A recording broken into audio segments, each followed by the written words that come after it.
Sa ulo ng mga nagbabagang balita, Bicol University naglabas na ng memorandum kaugnay sa patuloy na pagtaas ng heat index. LGU Kamalig pinaghandaan ng posibleng pagbaba ng water level sa lugar.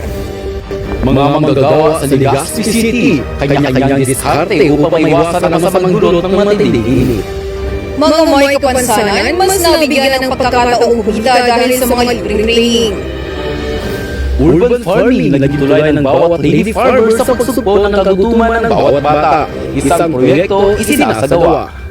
Ekopot na makukulay, resiklong produkto ng Barangay Peñaranda Econegosyo Association. Abangan ang buong detalye ng mga balita dito Sa Bicol TV News.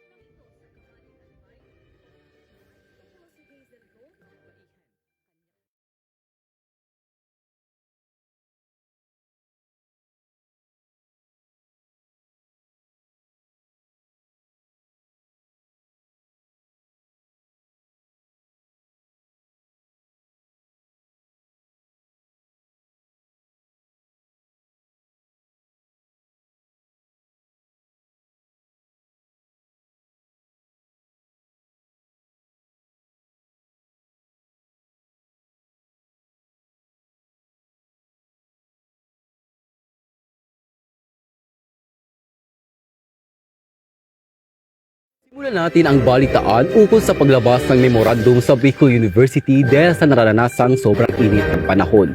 Matatandaang tumaas ang lagay ng temperatura na umabot sa 44 Celsius sa Legazpi City. Ang buong detalye mula kay Kim Camarles.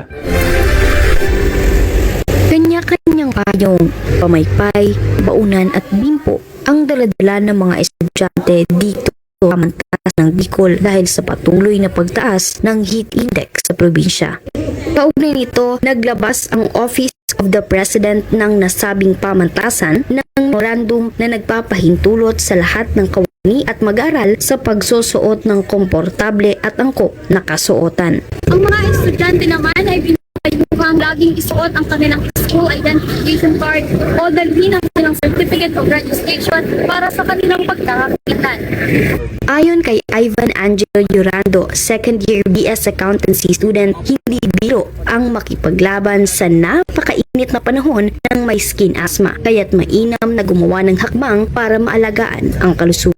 I always remind myself to bring umbrella that yun talaga yung heat talaga, it will trigger talaga yung rashes ko, and then to keep myself hydrated naman po. Always try to maintain to drink 6 to 8 glasses of water a day. Paalala din ng DOH na iwasan ang pag-inom ng iced tea, soda, kape, mga inuming may alkohol. Ugaliing magsuot ng maluwag at magaang damit at limitan din ang mga outdoor activities tuwing alas 10 hanggang alas 4 ng hapon upang maiwasan ang anumang heat-related illness tulad ng heat cramps, heat exhaustion at heat stroke. Ito si Kim Camarles, nagbabalita para sa Bicol TV News.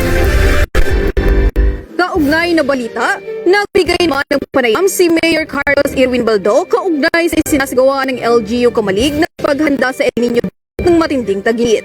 Narito si JC Lian Camu. Patuloy na pagtaas ng heat index, Kamalig Albay nagsagawa na ng plano sa pangunguna ng El Nino Task Force, LGU Kamalig, para sa posibilidad na epekto ng El Nino. Binigyang diin ni Mayor Carlos Irwin G. Baldo Jr. ang pakikipag-ugnayan ng LGU Kamalig sa mga iba't ibang ahensya kagaya ng BFP at Kamalig Water District. Pahayag ni Mayor Caloy na layuning tiyakin ang lubos na kalusugan at kaligtasan ng publiko sa bayan. Sa tulong din ng Municipal Disaster Risk Reduction and Management Office ay nagsagawa ng protocol sa paaralan upang patuloy na matupad ang maagang sesyon sa umaga at modular na pag-aral naman sa hapon. Palagi rin naman aniyang nakahanda ang Kamalig Water District at Bureau of Fire Protection Kamalig kung sakaling bumaba ang supply ng tubig sa lugar. Binanggit niya na inatasan ng iba't ibang tanggapan mag-monitor ng mga pananim, hayop, at sistema ng irigasyon, ng mga medical mission, magpalaganap ng kampanya sa kaalaman, mag-facilitate ng mga adaptibong kabuhayan at makipag-ugnayan sa mga kasamahang ahensya. Dagdag pa rito, plano rin na bumili ng mga gamot para sa mga sakit na nauugnay sa init at maipamahagi ito sa komunidad na posibleng maapektuhan. Ito ay alinsunod sa contingency plan ni Mayor Caloy. Nagbahagi naman ng mensahe si Mayor Caloy sa mga Kamaligyanos. Naman stay home kung during high time talaga ng init, and drink more water para naman di tayo hydrate. Then mag-upload dun sa post namin sa Facebook namin, and doon sa text box namin. Yun lang, ko lang po tayo. Huwag naman tayong masyadong maalarm. Mula dito sa Kamalig Albay, ito po si JC Leon Camo, nagbabalita para sa Bicol Daily News. Pero wisyo man sa nakararani pero pwede ring mapagkakitaan ang naranasang init ng panahon. Ibinigay ng mga manggagawa sa Legazpi ang kanilang mga diskarte dulot ng matinding tag-init. Yan ang tinutukan ni Marian Imedes. Iwasan ang direktang exposure sa init, mas gusto ni James na magtinda ng taho sa paglubog ng hapon para hindi gaanong mabilad sa araw. Hindi man kaya ako nagatindang aga, pangapon man lang ako, digdig. Tapos kung sinang malimpoy, dumandang una. Si Tatay Dennis naman, kahit gustuhin na baguhin ang schedule ng trabaho, ay hindi niya magawa dahil sa maaapektuhan ang kita sa pagpapasada. May mga pamilya paano kami. Anong gagawin nun sa pamilya may? Kaya kami, nakikipagsapalaran kami, maski mainit noon ng panahon, mabiyahe kami para sa pamilya. Okay. Para naman sa mga construction worker, sanay umano sila sa init kung kaya't diskarte na lamang ang panlaban dito. Pinalo di, tapos naginom ng tubig sa pool. Maging ang manang bahay ay may paraan din para masigurong ligtas ang kanilang mga trabahador. So, kape, ginibo pong iced coffee. Sabi ko, ano daw niya ako kung gusto nito magtrabaho niya ako early in the morning, mga 6 o'clock, 6 to 10 or 6 to 11. And then, tapos pag afternoon, mapo naman sila 3 o'clock up to 6 o'clock. Mula sa Labor Advisory Number 8 na inilabas ng DOLE noon pang 2023, patuloy pa rin na hinihimok ang mga employer na sundin ang mga safety and health measures para maiwasan at makontrol ang heat stress sa workplace. Kabilang dito ang rekomendasyon upang ayusin ang oras ng trabaho. Sa pagpasok ng panahon ng tag-init, umabot sa 40 hanggang 50 degrees Celsius ang heat index sa Legazpi City. Pinapaalalahanan ng DOH ang publiko na maging maingat upang maiwasan ang mga sakit na dulot ng sobrang init gaya ng heat cramps, heat exhaustion at heat stroke. Ako si Marian Medes, nagbabalita para sa Bicol Daily News. Pinatunayan naman ng ilang PWD o persons with disabilities na hindi hadlang ang kapansanan para makahanap ng trabaho. Sa tulong ng mga libreng training, nabigyan sila ng pagkakataon para makapagsanay. Yan ang tampok ni Hazel Bron. Araw-araw, ganito ang ginagawa ni Julito Pumorejo, 30 taong gulang ng Barangay Bitano, Legazpi City, Albay. Isa si Pumorejo sa empleyado ng Viva Massage Center at 7 taong nang nagtatrabaho sa isang mall dito sa Legazpi City bilang massage therapist. Massage therapist kami. Ginagawa naman dito naging dito, pag walang ginagawa. Dito lang, kami sa labas. Ang BSBI Foundation kasama ang iba pang mga mapagkawang gawa ay tumutulong sa kanilang massage training hanggang sa ilan sa kanila ay nakakuha ng NC2 sa isinagawang pagsasanay sa loob ng 2 linggo kung saan nagagamit nila ngayon bilang isang massage therapist. Isinagawa ang training sa Bicol University sa pangunguna ni Dr. Ophelia S. Viga, presidente ng BSBI Foundation. Aniya, bukod sa kanilang sahod, kung minsan ay nakakatanggap din sila ng tip galing sa kanilang mga customers. Isa ang Visually Impaired Voices of Albay or VIVA organization sa tumutulong lalo na sa mga katulad nilang may kapansanan. Nagbigay naman ang panayamang TESDA Specialist Information Officer na si Lian Idjaw ng mga detalye sa mga inilunsad ng TESDA na programa para din sa mga PWD. Kabilang ang mga kurso na may kinalaman sa turismo, housekeeping, driving courses at technical skills ang ilan sa mga programang mayroon ang TESDA. Wala rin aniyang gastusin ang mga estudyante rito at kasalukuyan ay marami pang slot ang available, ngunit limitado lang ito. Dagdag pa rito, makakatanggap rin ng certificate o NSC2 ang mga nagsipag-aral bilang patunay na natapos nila ang kurso na magagamit para makahanap ng trabaho. Nabigyan din ng pansin ang kanilang partnership kasama ang Bureau of Jail Management and Penology o BJMP kung saan mayroon rin silang libreng training sa mga PDL o Person Deprived of Liberty para magsanay sa mga programang inaalok ng TESDA kapag nakalabas na ito ng bilangguan. Where we train PDLs or persons deprived of liberty so that they have a higher chance of getting opportunities once they regain integrate back into society. Sa tulong din ng partnership nila mula sa iba't ibang tanggapan, mapapadali na aniya na ma-employ ang mga estudyante kapag nakapagtapos. Also partner with a lot of other non-government organizations, local government units, and other national government agencies for the delivery of our programs. Sila na rin mismo ang pumupunta sa mga lugar para hindi na aniya nilang isipin kung paano sila pupuntahan at mahirapan sa mga inukol na patakaran. By going to our communities, sa pagbaba namin sa ating mga barangays or sa areas kung saan mas mapapadali ang pag-extend namin ng servisyo, I think it is also a way for us to be able to address the difficulties that they may have in availing our training programs. Because kung kami mismo yung bumababa sa kanila, hindi na nila kailangang isipin kung paano puntahan yung aming training centers or kung paano sila magpapa-assess. This also allows us to be more accessible to them.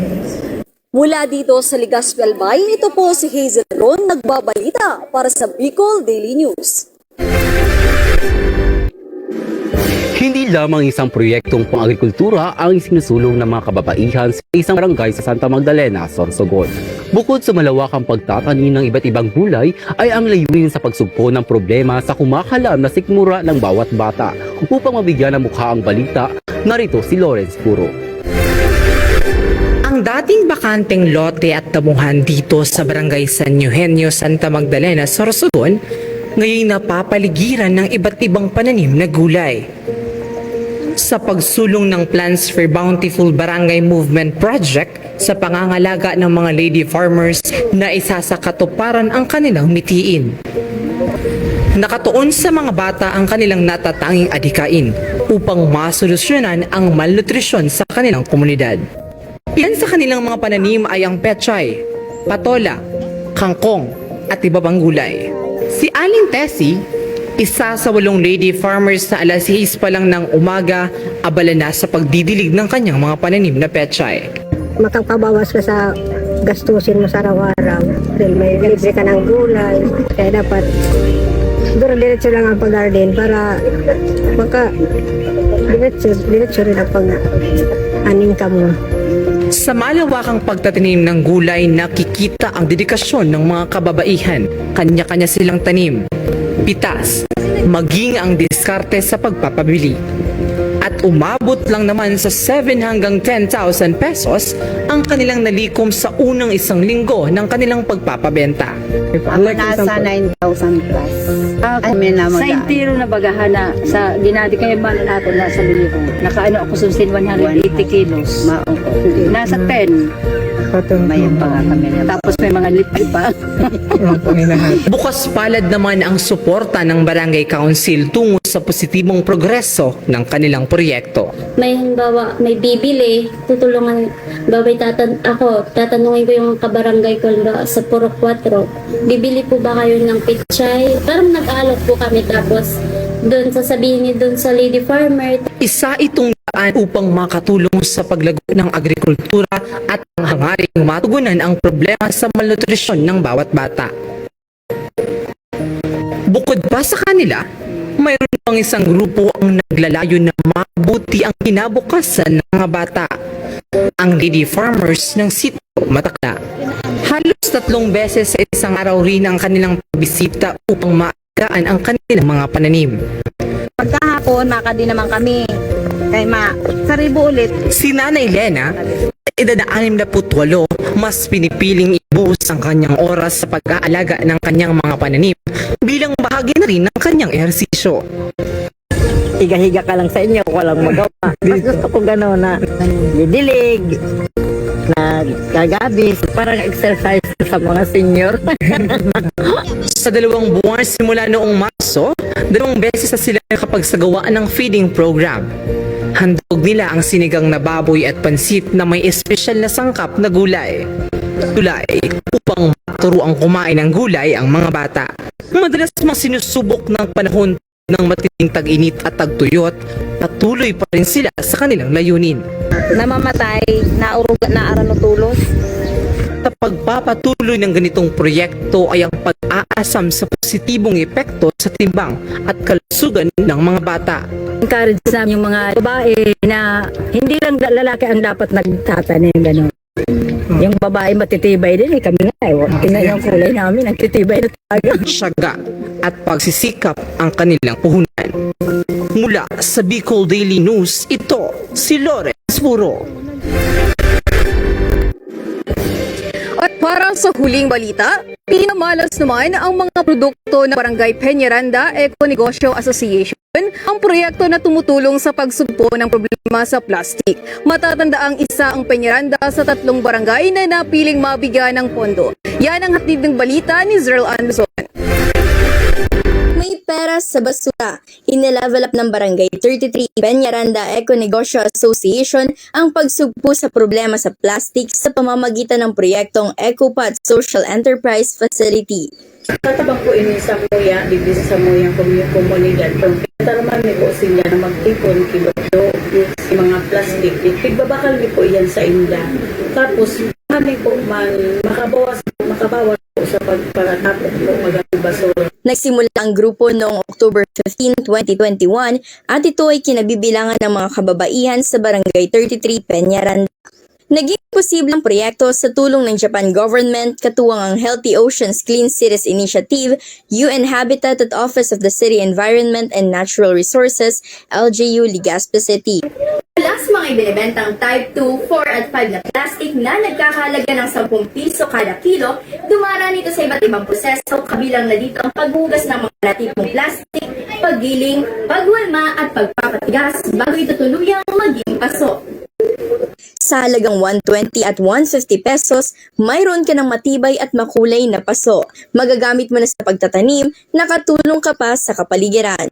Para kay Lorna, residente ng Peñaranda at regular na nagbebenta ng mga takip ng bote ng plastic, malaking tulong umano ang nasabing proyekto. Dagdag sa pang-makalinikitan kaunin, sa mga aki, nag-aagad kwartang pambakal biskuit ninda, nakakano siya. Masaya rin daw siya sapagkat kahit sa paanong paraan ay nakatutulong siya sa pagbabawas ng basura sa kanilang komunidad at nagiging kapaki-pakinabang pa ang mga nare-resiklong plastic. Minsay ng Bipinea, Lugod man, sinda, padagos naman, tipong yung mga plastic na pwedeng bakalon. Sa ang ibabakal niyo po, sindahin, ang 1 kilo, 10 pesos. Tapos sana, mamidbidan ini sa muyang produkto na high quality talaga. Ang inisyatibong EcoPod ng Bipinea ay isang malaking kontribusyon sa Sustainable Development Goal 12 na Responsible Consumption and Production. Tunay nga na kapag gusto, may paraan. At sa pamamagitan ng EcoPod negosyo, siguradong ang hangarin ay mission possible. Para sa Bicol Daily News, Ann Luzon, nag-uulat. At yan ang kalipunan ng lahat ng mga nakalap na balita ngayong araw ng Sabado. Maraming salamat, Bicolanja. Muli ako si Harold Yorca. At ako naman si Camilo Bete para sa patuloy na pagbabahagi ng balitang walang pinapanigan. Para sa patuloy na paglilingkod sa bayan ng walang kinakampihan. Muli hanggang sa susunod na balitaan dito sa Bicol Daily News.